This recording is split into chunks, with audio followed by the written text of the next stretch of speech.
Coffin Bound is another great comic series that I've read. This one's a little bit darker. It can be a little bit graphic in the violence. There's some weird parts with that I would say probably not appropriate for younger people or children. Definitely one for maybe 15 plus. I loved this series just because it was a bit out there and weird. It follows this one girl, she's on the cover here, and she has someone try and assassinate her. She ends up being followed around by this bird who's in the form of a skeleton, and the bird is death. It's weird, it's wacky, it's, like I said, a little bit graphic in the violence, but there's a good storyline there. This lady goes back over her life to try and go back and see where she went wrong before she dies. So she's trying to retrace all of her steps in her life to see where she went wrong. So this one was really great, and I would recommend. Red Mother by Boom Studios. This one is kind of dark. It starts off with the first issue. There's this lady who is with her partner, and there's a terrible accident. They get attacked and she loses some of her sight, or she has damage to her eye.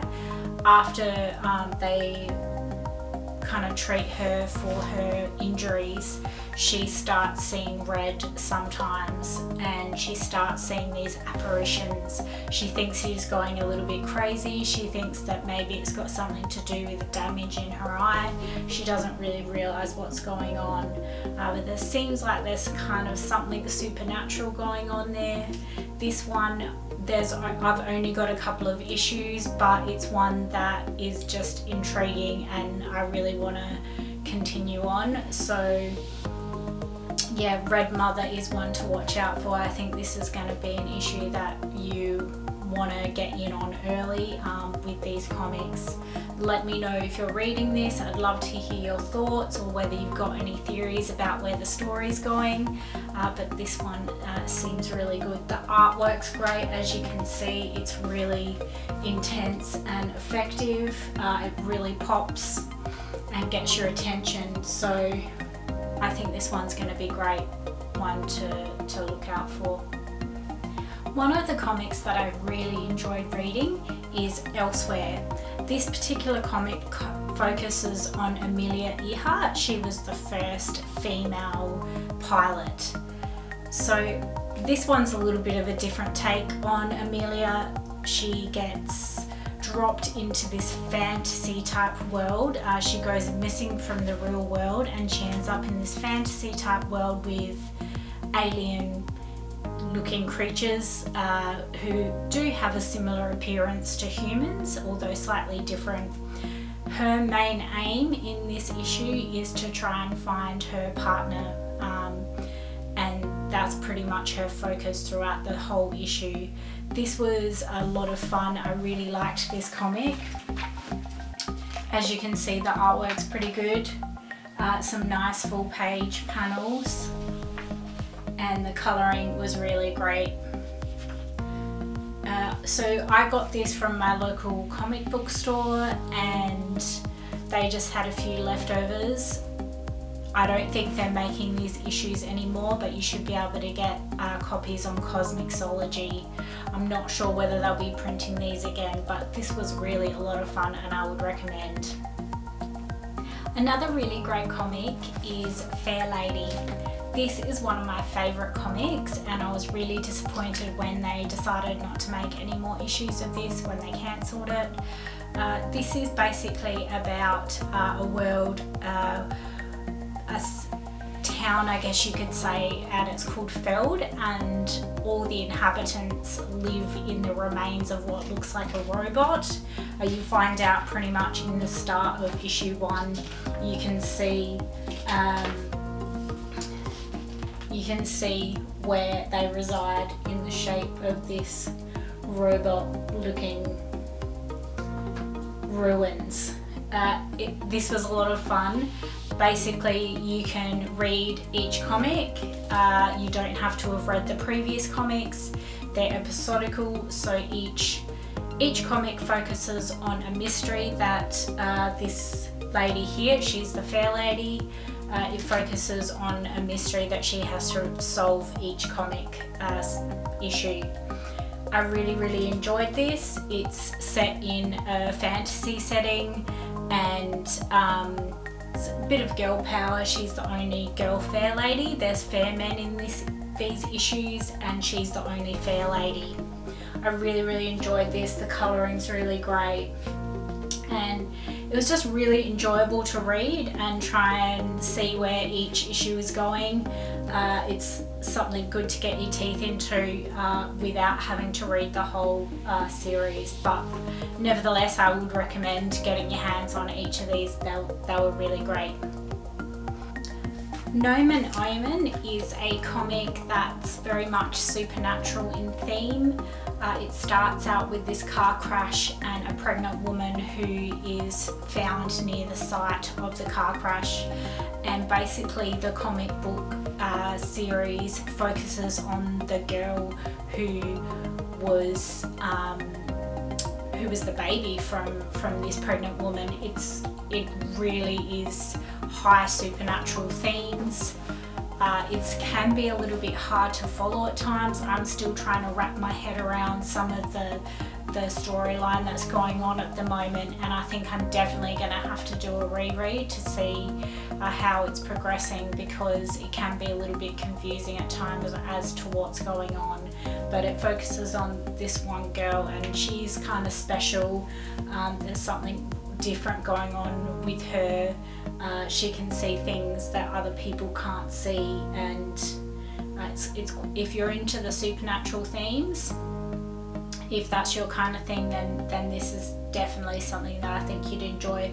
The artwork is kind of cool, the colouring is really cool as well, and it's definitely one that I would recommend. I've got 4 issues that I've read, and I've got the 5th one waiting for me to read, but it's definitely one that I think I need to do a reread to kind of understand the storyline a little bit better. Critical Role Vox Machina is a fun graphic novel that has come out recently. This was a lot of fun. It focuses on this fantasy world and these characters who somehow find their way to each other through trying to solve the same mystery, but from different points of view and for different reasons. It's kind of a little bit silly. It reminds me of Rat Queens. It has that similar art. I felt like the artwork reminded me of Rat Queens, and also the humour that you get in Rat Queens. If you've ever read that series, it's a great comic series. Really enjoy it. This was great. It had a bit of a silly character he's a little bit dense, and his humour is quite good in that. I really enjoyed it. So there's this so there's elves, and there's kind of like the brute and the strong man and the wizards, and there's a lady who kind of changes her form into other animals. So there's a lot of interesting concepts there if you're into fantasy. This one was really good. The artwork was great, and it was just a little bit of good silliness. So if you're wanting something with a bit of humour, a bit of fun, definitely give this one a go. I hope that there's more to come of these, because I definitely want to read some more of this. Something light-hearted and something that is great to kind of put your feet up and have a good chuckle. Die is another great graphic novel by Image Comics.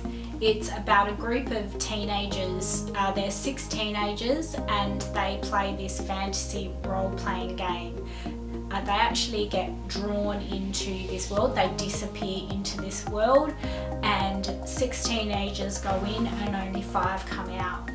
It jumps forward to just under 30 years in the future, and it focuses back on these 5 teenagers who have been living their lives. The game pulls them back in, and we get to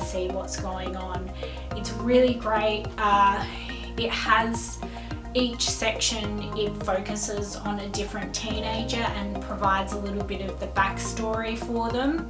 Each teenager, each person in the story has a different ability in the game, and the ability kind of relates to the name that they have in the game, and it's kind of dark, and there's some dark themes in this one. And I don't want to give too much away, but the story unfolds about this sixth missing person who never came back into the world, and we get to find out what the history is behind that. It's really interesting. So this is volume 1, and volume 2 I'm pretty sure is coming out this month, and it's something that I would be keen to get my hands on, so this one's going to be a great one. Recently I've just finished The Themis Files. I listened to it on the Audible app. There are multiple narrators on this particular book series, which I really loved. It really brings the story alive. So The Themis Files basically starts off with this girl Rose, and she's riding her bike near her home. She falls into a hole and she's kind of stuck there. When she's found in this square-shaped hole which has intricate glowing carvings all around it, and that's how the story kind of starts. The story is written as an accounting of events as they take place, so it's via interviews with different characters. It's really interesting.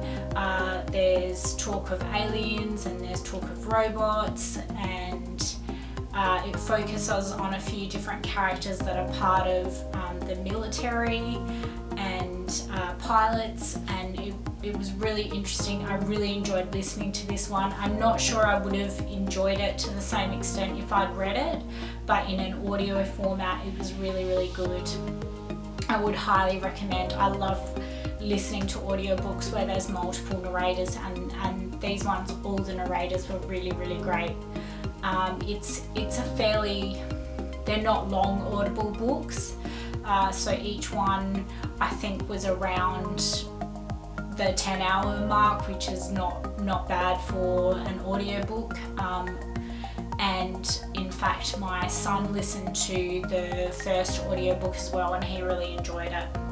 So I'd definitely recommend giving it a go. If you want to give The Themis Files a go, you can get a copy on Audible. The links are below, or you could read the hard copy format and let me know what you thought, whether you thought it was good giving it a go in that type of format. Oblivion Song is a graphic novel which I've recently picked up. The reason is because I've heard a lot of chatter about the comics that are coming out with this series that are really good. I borrowed this one from my library so I could give it a go and see what it's like. I loved the artwork on this, and the colouring was really vibrant and really good. Basically this one is about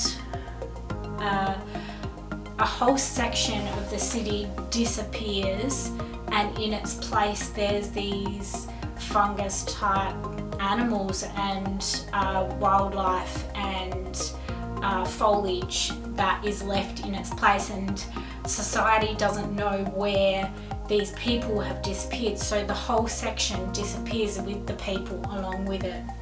And there's this one guy, he's on the cover here, and he's trying to get these people back. He's trying to find these people, and it focuses on him. He develops this technology to go to where the section of the city has disappeared to. It's this other world, and you pretty much find that out straight away. He goes there and tries to retrieve these missing people back to the real world.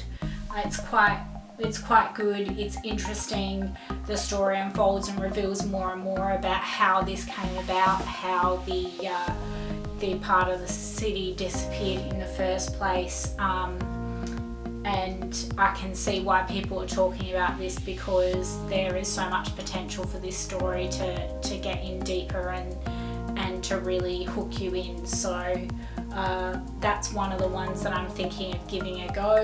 As I said, the artwork was really nice and the colouring was really good.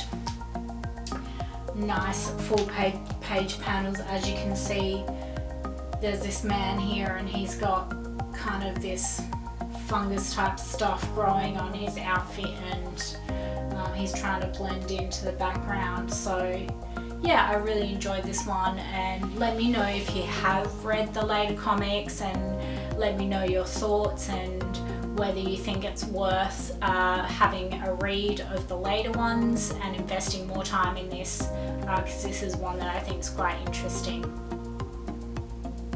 Excellence is a comic series that came out last year. I'm still waiting for later issues to come out.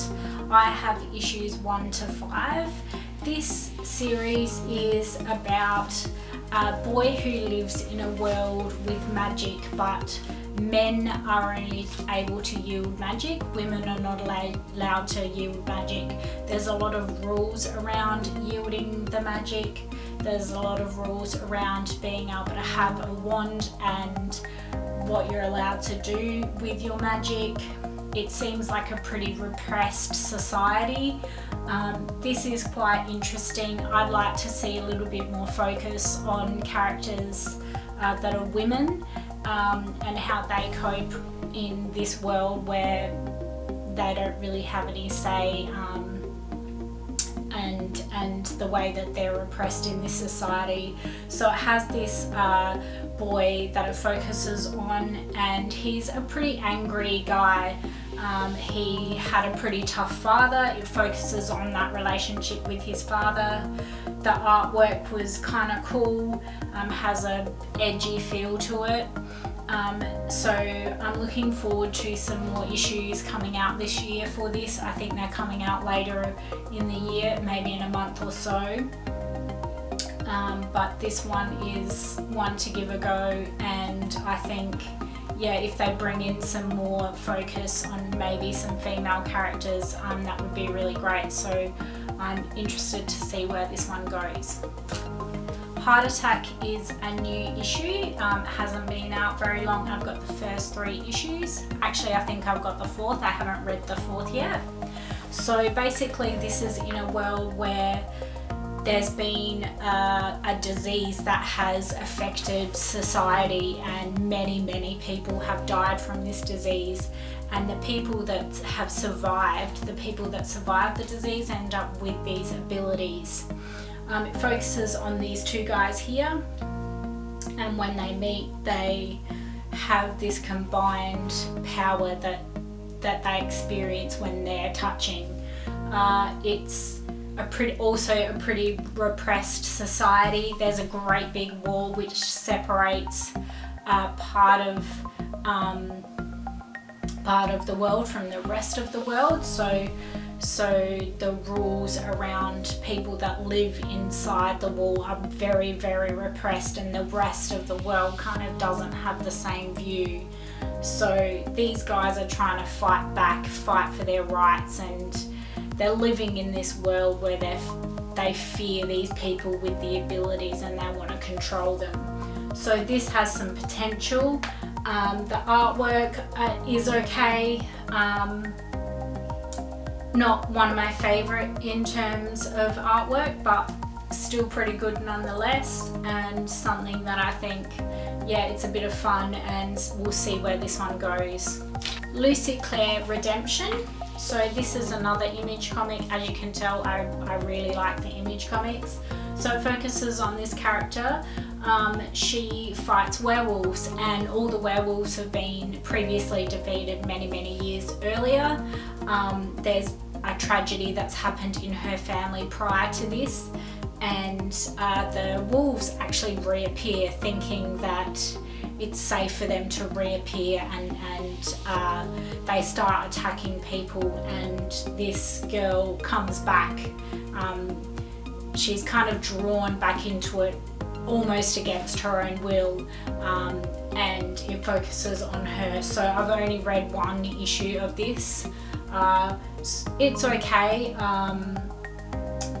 I'll have to see whether there's any improvement in the story. It's hard to tell whether this one's a keeper or not. I need to see a few more issues, but the artwork's good, and I think there's some potential there.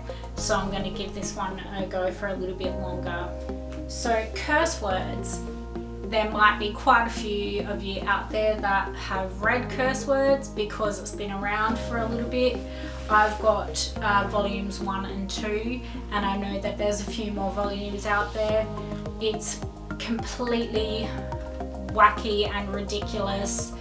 It's funny, it makes me chuckle when I read it. I absolutely love curse words. I love this guy, Wizard, and his sidekick Koala. As you can see, the artwork is awesome. The coloring's really great. There's some really great full page panels that really grab you. It's silly. It's this fantasy world. This guy, he gets stranded on Earth, and he ends up liking being there. He wants to stay, and he keeps having these people come after him to try and pull him back into his world. It's really good. As I said, it's kind of a ridiculous humour, but that's what makes it so much fun. I would definitely give if you've never read any curse words, definitely give it a go. It's so good, and really great comic where you just want a good laugh. I'll show you a few of the photos. Sorry, not photos. Pictures in the comic. As you can see, he's got a little bit of attitude there, but the coloring's great. It definitely fits the mood of the comic series. It's really good, so definitely give this a go. I'd love to hear your comments, and if you liked it or didn't like it. I definitely want to hear your thoughts, and especially maybe if you've read some of the later volumes and some of the later issues, you can tell me and make me jealous that you've read them, and let me know what you're thinking. That would be great.